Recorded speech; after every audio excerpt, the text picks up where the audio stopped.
Hurmatli mijozlarimiz, hammaga assalomu alaykum. Navbatdagi mashinamiz Cobalt bitdi, Udashim bitdi.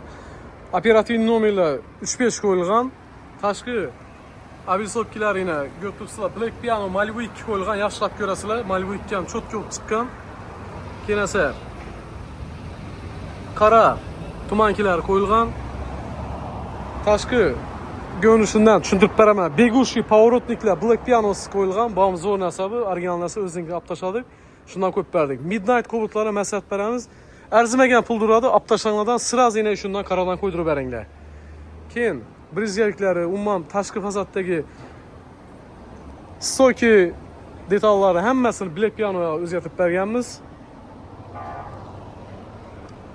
Arka emblemalarni ham Night paketda Black Piano'ga o'zgargan. Girish tillari ham Black Piano ishlangan. Xullasina Cobalt'da akkuratniy, skromniy navorotlar ishlangan. Eng zo'r navorotlar buni salonning ichida bo'lgan. Yaxshilab qaraysizlar. Diqqat bilan. Mashinaning ichidan hech kim gap topa olmaydi, javob beraman. Sababi eng yaxshi sifatli narsalar ishlatildi mashina. Chexol doimgidek Kardinar Alfa. Kardinarning o'zini отдельный takasi ham qo'yildi. Bu taka o'zida gamida отдельный sotib olinadi. Keyin esa barni seriya qo'ygan ekan, klientimiz olib tashladik, qarag'u o'zgartirdik. Nima uchun?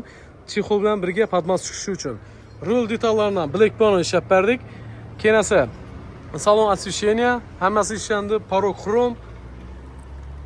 Eng kerakli narsalar esa bu yerda tushuntirib beraman, yana monitor.